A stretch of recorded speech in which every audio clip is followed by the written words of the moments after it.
যদি আপুনি আলু আৰু পিয়াজৰ পকৰা খাই বৰ হৈ গৈছে তেন্তে আপুনি পিয়াজৰ পাতৰে স্পেচিয়েল পকৰাটো ট্ৰাই কৰক এইটোৱে আপোনাৰ চাহৰ সোৱাদটো দুগুণ কৰি দিব আৰু যদি পকৰা বনালে আপোনাৰ পকৰাটো অলপ টাইম পিছতে হেমেকি যায় তেন্তে মই কেইটামান ট্ৰিক শ্বেয়াৰ কৰিম লগতে মই কেইটামান সিক্ৰেট ইনগ্ৰেডিয়েন্ট শ্বেয়াৰ কৰিম যিকেইটা আপুনি ইউজ কৰিলে পকৰাকেইটা আপোনালোকৰ বহুত টাইমলৈকে ক্ৰিস্পি থাকিব আৰু লগতে মই একদম সিম্পল গ্ৰীণ চাটনি ৰেচিপি শ্বেয়াৰ কৰিম সো ভিডিঅ'টো স্কিপ নকৰি শেষলৈকে চাই থাকিব তো বলকচোন ভিডিঅ'টো ষ্টাৰ্ট কৰো তাৰ কাৰণে মই ইয়াতে কেইটামান পিয়াজৰ পাত লৈছো যেহেতু পিয়াজ পাতৰ পকৰি হয় সো পিয়াজ পাতটো লাগিবই আৰু পাতখিনি মই ভালকে ধুই পিনে এনেকে সৰুকে কাটি লৈছো বৰ্তমান যেহেতু বজাৰত বহুত পোৱা যায় পিয়াজৰ পাতটো সো এইটো টাইমতে আনি পিনে এবাৰ এই পকৰাটো বনাই খাও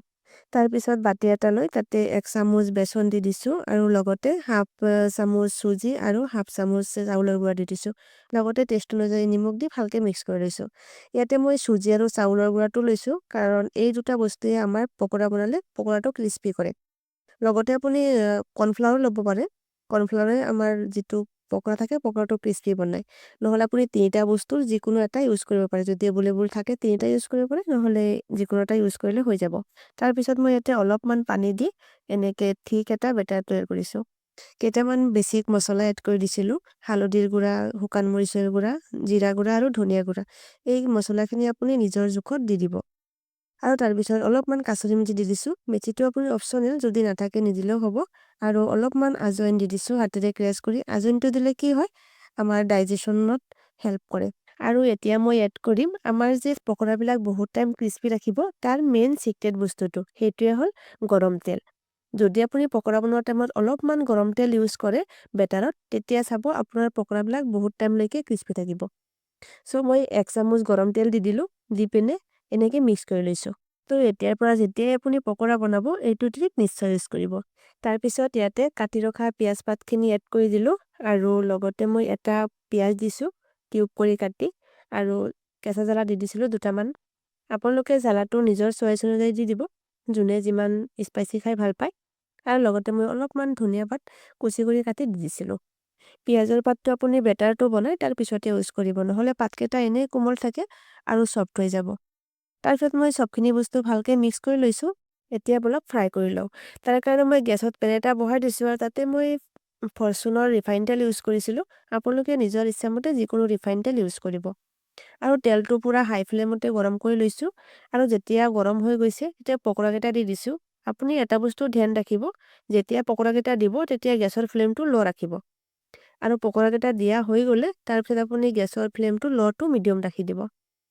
আৰু এনেকে জাস্ট অলপ টাইম ফ্ৰাই হ'ব দিব তাৰ পিছতে উলটাই দিব যদি আপুনি মোৰ এনেকুৱা নতুন নতুন ৰেচিপি আৰু ভিডিঅ চাব বিচাৰে তেন্তে মোৰ ইউটিউব চেনেলটো সাবস্ক্ৰাইব কৰি দিব আৰু যাতে ভিডিঅ'বিলাক আপোনালোকে প্ৰথমতে পায় আৰু মিছ নহয় তাৰ কাৰণে বেল আইকনটো দবাই দিব আৰু যদি ফেচবুকৰ পৰা চাইছে আৰু মোৰ পেজটো ফলো কৰা নাই তেন্তে ফলো কৰি দিব আৰু লগতে লাইক শেয়াৰ কৰি থৈ দিব যাতে আপোনালোকে ভিডিঅ নেক্সট টাইম চাব পাৰে পকৰাখিনি যিমান টাইম লৈকে ফ্ৰাই হ'ব আমি বলক গ্ৰীণ চাটনিটো বনাই লওঁ তাৰ কাৰণে মই ইয়াতে মিক্সিৰ জাৰ এটা লৈছো আৰু তাতে কেইটামান ফ্ৰেছ পুদিনাৰ পাত দি দিছো আৰু অলপমান আদা দি দিছো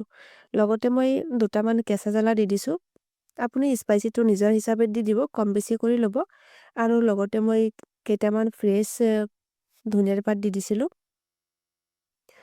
আৰু ইয়াতে মই অলপমান কলা নিমখ দি দিছো আৰু অলপমান আমি যে ঘৰত ৰেগুলাৰ খাই থাকো সেই নিমখ দি দিছো দি পিনে মই অলপমান জিৰা দি দিছো আৰু দুটা আইচ কিউব দি দিছিলো দি পিনে পেষ্ট কৰি লৈছো যদি আমি গ্ৰীণ চাটনি বনোৱাতে আইচ কিউব ইউজ কৰো হলে আমাৰ চাটনিটো বহুত টাইম লৈকে কলা নপৰে পুৰা গ্ৰীণ হৈ থাকে এতিয়া বলক পকৰাকেইটা চাই লওঁ আমাৰ পকৰাকেইটা অলমোষ্ট ৰেডি আৰু যদি আপুনি বেছি ক্ৰিস্পি খাব নিবিচাৰে তেন্তে আপুনি এইটো ষ্টেপত নমাই ল'ব পাৰে কিন্তু মই অলপ বেছি ক্ৰিস্পি বিচাৰিছো মানে অলপমান টান টানকে সেইটো কাৰণে অলপমান ফ্ৰাই কৰি লৈছিলো আৰু এনেকে জাস্ট মই উঠাই লৈছো দেখাতে কিমান লোভ লাগিছে ন এইটো পকৰা আপুনি ইভিনিং চাহৰ লগত বা চাটনিৰ লগত এনজয় কৰিব পাৰে বহুত টেষ্টি আৰু মই এটা ভাঙি দেখাই দিছো আপোনাক ইয়াৰ ক্ৰিস্পিনেছটো মানে কিমান ক্ৰিস্পিনেছ হৈছে এইটো চালে নহয় পকৰাবিলাক কিমান ক্ৰিস্পি হৈছে সো ইমান ইজি পকৰা যদি আপুনি এবাৰ ঘৰত বনাই নাখায় তেন্তে কেনেকুৱা হ'ব হলে এবাৰ নিশ্চয় ঘৰত বনাব আৰু মোৰ ভিডিঅ'টো লাইক শেয়াৰ কৰিবলৈ নাপাহৰিব যদি ভিডিঅ'টো ভাল পালে তেন্তে কমেন্ট কৰি এবাৰ জনাব আকৌ লগ পাম নেক্সট এটা ভিডিঅ'ত তেতিয়ালৈকে চবেই ভালে থাকিব বাই বাই